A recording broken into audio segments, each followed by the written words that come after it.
Victor Davis Hanson is one of the most important public intellectuals of our time. He's a military historian, a conservative political commentator. He's the Martin and Illie Anderson Senior Fellow in Classics and Military History at the Hoover Institution and a visiting professor at Hillsdale College. And he had a report that he gave the other day about where we are in the war. I found it interesting. And what I'm going to do is I'm going to play it, but I'm going to stop it periodically and share my own commentary on what he is saying. But it's really, really interesting. Here we go. Here's what's happening. We are now in a theater war with Iran. The attention is off Ukraine. There has been information that the Ukrainians have been helping us with drones, given their expertise. And so they feel that they can do things now that the world won't pay attention to. And especially because there's been a lot of things, I've written some of them, that this war, if it should be successful, and I think it will be, will emasculate Russia for good and China in the Middle East. So Ukraine is looking at all this and saying, they're not going to get really mad at me because I'm kind of doing what they're doing.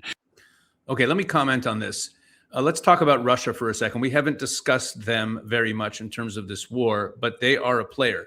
So Russia signed an alliance, a defense and security alliance, a strategic alliance with Iran back in January 2025. That's obviously not worth the paper it was written on. We haven't seen Russia lift a finger to help Iran. But let's talk about Russia in the Middle East. Victor Davis Hanson here points out that we might be emasculating Russia completely in the Middle East. If you go back to before October 7th, Russia's main presence in the Middle East was in Syria. They had bases in Syria, including on the coast, on the northwest coast. They wanted access to Mediterranean ports. They also were responsible for a lot of the Syrian air defenses that Israel took out in the early days after the Assad regime fell. And basically, in the whole reorganizing of Syria, they've been kind of pushed out of the picture. Okay, so they had a base of power and a base of operation in Syria there. It's been rendered basically useless.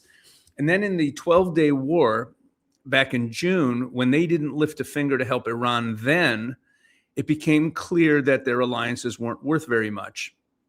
And of course, that's continued to play out now, even though, Putin cracked me up last week when he issued a condolence note, a message of condolences to Iran for the death of Ali Khamenei. And in that note, he said that Russia stands firm in its commitment to stand alongside Iran, in strategic partnership, which of course only shines a light on the fact that he's completely not doing that and ignoring his own agreement with Iran.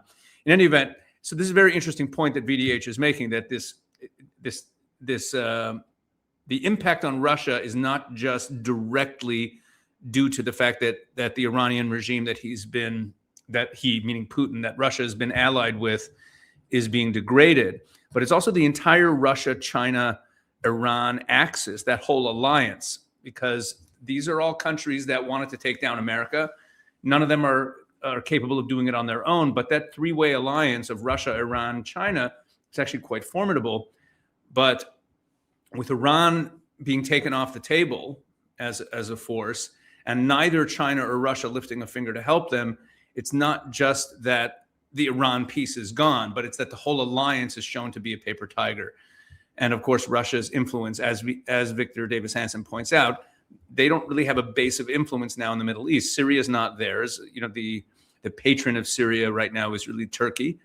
So Russia doesn't really have a hold anywhere. Also, the air defenses that Iran had that proved to be completely ineffective and easy to take out were Russian air defenses. So that also doesn't make the Russians look very good. So those are, so I think it's interesting that he just brings up, without going too deeply into it, that Russia's position in the Middle East is weakening significantly. And that's one of the side benefits or one of the side plots of this war. And they would like, after they knock out Iran, they would like the war to end with a viable autonomous Ukraine intact, and maybe they can turn their attention to Cuba. And this is now a geopolitical kind of a lukewarm, hot, cold geostrategic war between China and the United States, and maybe Russia with China at times. So they see a window of opportunity to up it. But it's a dangerous thing because you've got too many things going on in the choke points of the world. We've had this problem with the Panama Canal. We had to deal with. We've got Gibraltar now, where Spain, our bases right there, the Spanish won't let us use these bases, NATO bases, to operate against Iran. We've got the Black Sea, the Bosphorus, where Russia is coming. That's the only way it can get out. And yet it's at war, right, with Ukraine, and it's been attacking ships and vice versa on the Black Sea. Turkey so far has honored its commitments and let people come through that choke point. We have the Straits of Hormuz. I never understood why they never made you have that peninsula that juts out from Oman, and then you have that little narrow. I never understood why they didn't make sort of a Panama Canal across Oman so they would be protected and just make a straight shot rather than go up and then back right in front of Iran. But Iran doesn't have a navy now, but they've got a lot of drones. And we don't even know if they have sea drones or not, so they can stop. So my point is, Trump's midterm is iffy if the price of gas. He's been triumphantly bragging that he got the price, and justifiably so. But when you've got the Straits of Hormuz and now you're attacking liquid natural gas on the high seas, it's going to be, I think he can't stop now, but there's going to be pressure for him from the bankers and the insurance companies and the Europeans to say, well, you won, but you can't right now because you haven't quite demilitarized Iran, and you still have a shot at getting a regime that's different than the one there.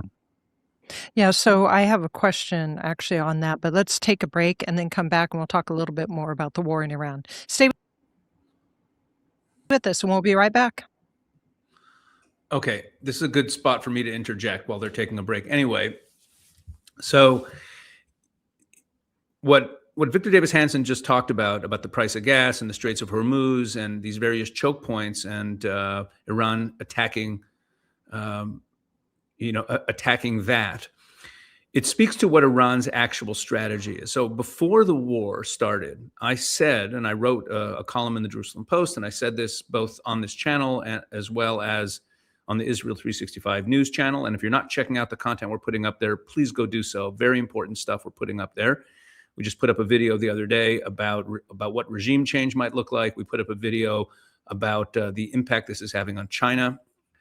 So please check out the Israel 365 news YouTube channel. But I wrote about the strategy the Iranians are using. They know that they can't defeat the Americans. Now, I'm not saying that they're correct in their strategy. Okay, I'm not saying that it's going to work, is what I mean. But I'm saying their strategy makes sense. Again, the force of the Americans and the Israelis is too overwhelming for it to really work and bring them victory. But their strategy still now, even as it looks like they're just getting pummeled and destroyed and there's no chance the regime will survive, their strategy is to make this last as long as possible, for it to escalate as much as possible, for there to be maximum chaos in the region so that gas prices spike.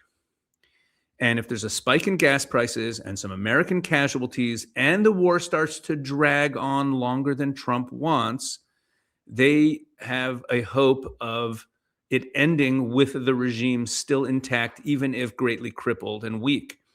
So long as they survive, that's victory for them, because that means that they can keep their head down, and when Trump gets out of office, they can start to rebuild things.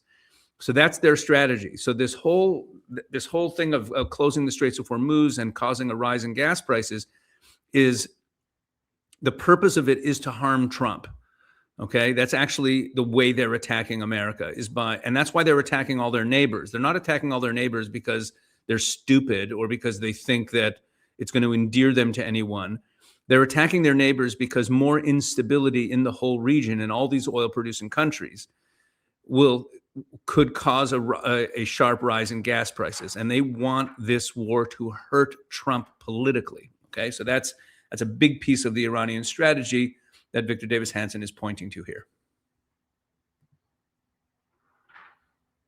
Welcome back. This is Victor Davis Hanson in his own words. Victor is, for anybody who is new, the Martin and Neely Anderson Senior Fellow in Military History and Classics at the Hoover Institution and the Wayne and Marcia Buskey Distinguished Fellow in History at Hillsdale College. You can find him at his website, victorhanson.com. The name of the website is The Blade of Perseus.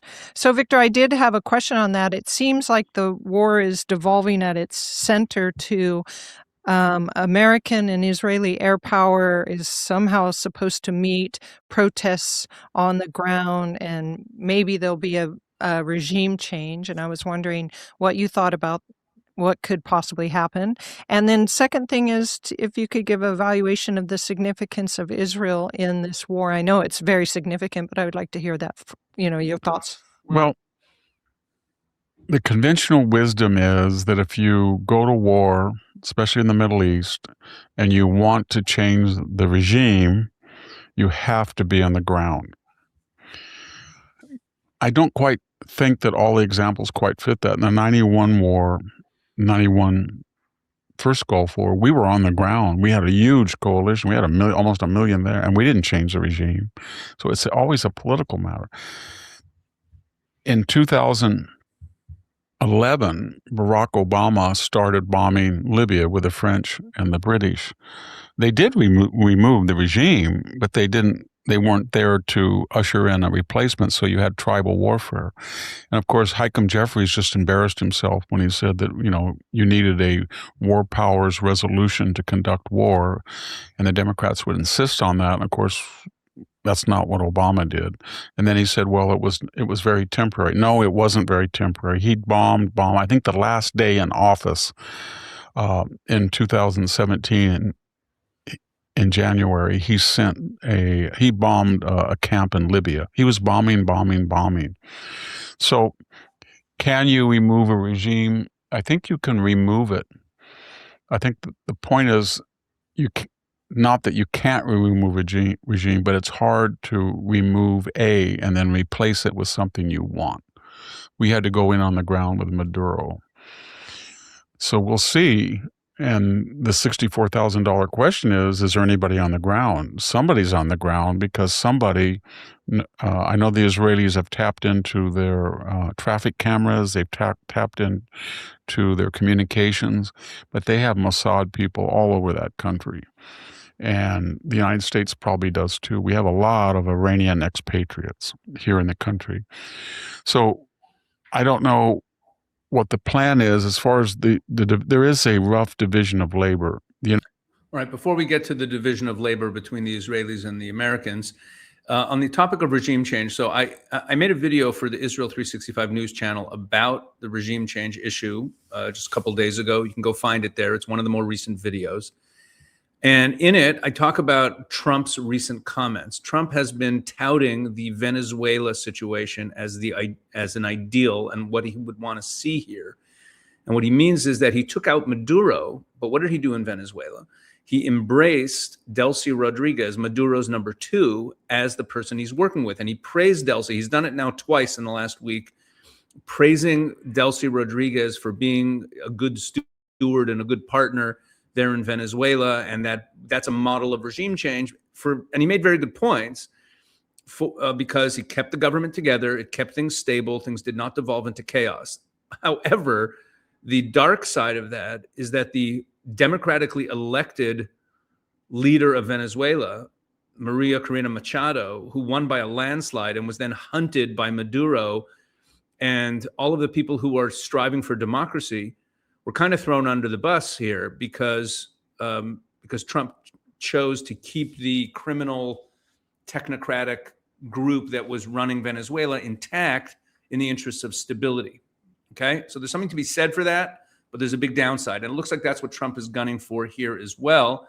The Israelis don't necessarily have the same agenda. And that speaks to a bigger question, which is worth thinking about when you listen to the rest of what Victor Davis Hanson has to say. And that is that the Israelis and Americans, while so far since the beginning of the war till this point, they've been on the same page and they're trying to accomplish similar goals and they're working together and everyone's saying, rah, rah, rah, great cooperation. There will come a point, or there could easily come a point. I'm expecting this.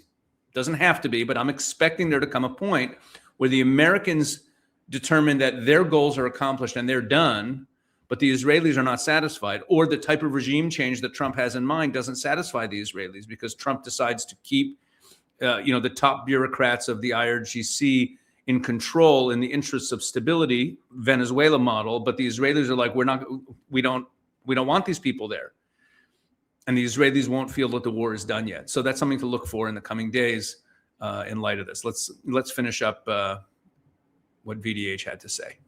The United States is going after all of the air defenses, not that they don't overlap, but they're concentrating on the missile launchers, the air defenses, and maybe some government buildings that are associated with the Revolutionary Guard. I think Israel has a checklist of all the people it wants out, and it has better intelligence on the ground than we do. And I think they are the ones that are going down that checklist.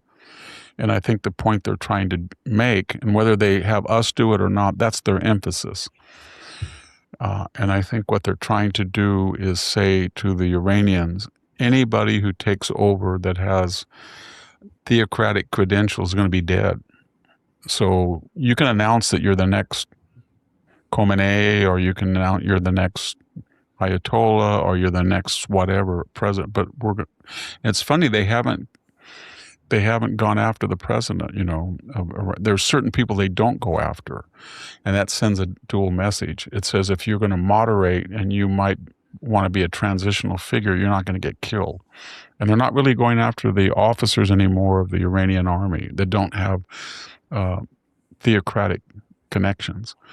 So we'll see. And the people can't go out yet because there's an active war. So the $64,000 question, use that phrase again, is when they say, we're going to take a pause, will these people go out? And if they go out and the Revolutionary Guard unleashes Iraqis or Hezbollah killers, as they did last time, and themselves, will there be ground support? I don't mean from, 20,000 feet. Will they send in Apache helicopters or something to help the protesters? And then we're in a real war. So there's a lot of unknowns. That's an interesting point he raises. When the protests start up again, now that the United States and Israel have achieved air dominance, it actually means they could hover drones over the protests, and they could just pick off any IRGC guys or Hezbollah guys that are shooting at protesters. So the protesters could be more protected if the Israelis and the Americans want that. At the same time, there you see, he raises that issue where the Israelis are picking off anyone who's ideologically inclined towards the regime and saying, you're not going to lead this.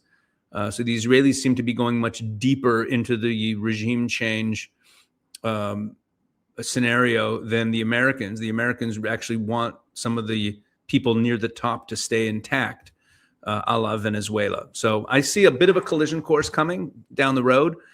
But a big takeaway from this conversation with VDH, it just makes you think, wait a second, this is World War III. Let's be very clear. World War II also had different theaters that looked like different wars that were about different things, meaning the war in the Far East, what the Japanese were doing to other Far Eastern nations, and their fight against Russia over there, and their fight against China, and their fight against the United States at Pearl Harbor is very much a separate theater with separate dynamics and separate people on different sides than what was going on in Europe. There was some overlap, of course, but what made it a world war is that there were some alliances, some loose, some more formalized. And you have the same thing here. You have China, Russia, and you have what's going on in Ukraine, which is obviously backed by the Americans in the West. And then you have the situation in the Middle East. The lines of alliances are not necessarily so clear-cut, but the interconnectedness, which is what he's pointing to in this conversation, the interconnectedness is very clear. We're in the midst of a world war. Again, it has different theaters, and the different theaters have different dynamics, and different things spark the war in different theaters, just like World War II. But we should make no mistake about it. There are clear sides, and Russia is turning out to be. They're coming out of the short end of all this, and it'll be interesting to watch their behavior in the coming days. All right, I'm going to leave it there. Thanks for watching. Thanks for helping grow the channel. it's really been remarkable, and I'm very grateful to everyone who's been sharing and telling everyone about what we're doing on this channel. And stay tuned to what I'm doing here. I think that I'm providing some really good, up-to-date analysis, deep dive analysis of the different subplots and different issues that surround what's going on in Iran and in the Middle East. And again, thank you very much. God bless.